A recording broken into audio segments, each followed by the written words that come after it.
Assalamualaikum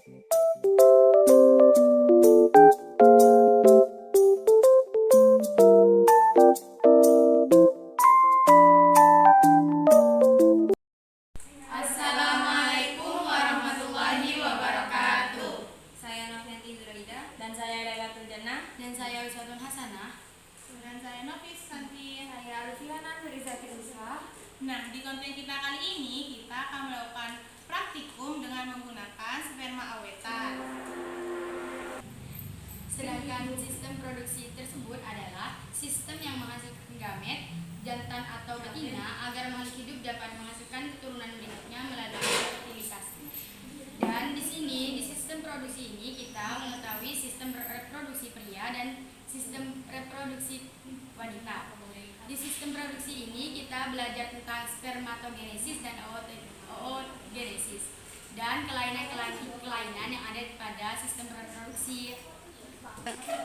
Nah, di struktur sistem reproduksi pada pria, bagian dalamnya ada testis, epididymis, vas deferens, kelenjar kelamin, saluran ejakulasi dan uretra. Dan di bagian luar ada skrotum dan penis. Dan untuk sistem reproduksi pada wanita, di bagian luar ada mons pubis, labium majora, klitoris dan himen. Dan bagian dalam ada ovarium, fimbriae, ovidum, uterus, cervix, dan vagina. Baik teman-teman, lanjut saja kita langsung ke untuk mempersingkat waktu, langsung saja kita praktikum menggunakan sperma awetan dan ovarium. Oke guys. Jadi di sini kita punya mikroskop dan awetan, preparat awetan. Tapi kita hanya menggunakan sperma dan ovarium. Ini tuh preparatnya ya guys. Kemudian langkah selanjutnya, hidupkan mikroskop. Terus kita ambil sperma awetan di meja preparat. Letakin dengan benar ya guys. Kita atur tingginya menggunakan revolver. Pastikan tepat dengan mata ya.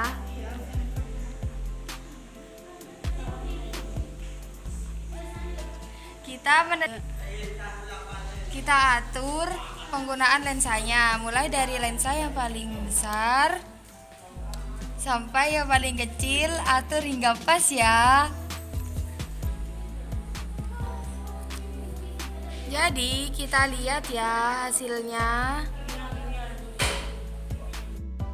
Jadi ini adalah hasil praktikum dari spermatozoa, di mana kita lihat terdapat jelas kepala dan ekor. Dapat kita lihat bentuk dari sperma pada gambar ini.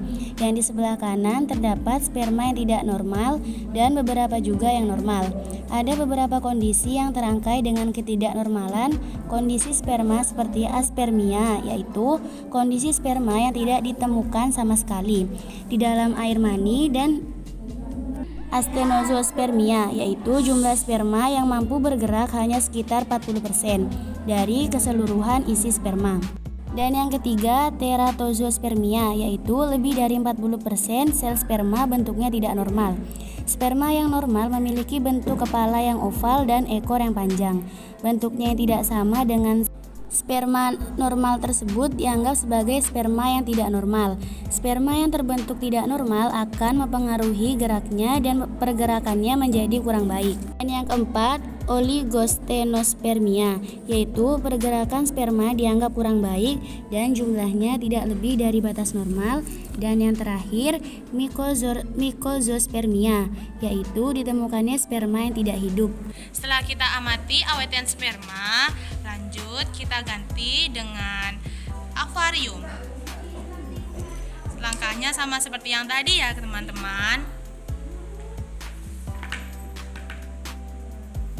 Kita atur terlebih dahulu agar penempatannya pas. Lanjut lanjut kita teliti menggunakan lensa. Nah, ini adalah hasil dari praktikum ovarium. Di sini terdapat kelenjar uteri dan endometrium. Endometrium adalah lapisan terdalam dari rahim atau uterus. Di samping itu, endometrium ini menjadi tempat menempelnya ovum yang telah dibuahi.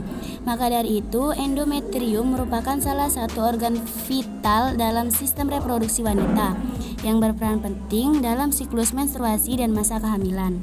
Endometrium terbentuk dari jaringan-jaringan yang terangkai dari lapisan dinding rahim, dari lapisan terluar hingga terdalam. Endometrium juga bisa mengalami kelainan yang dapat menyebabkan kondisi lebih serius seperti endometriosis, hiperplasia, hingga kanker.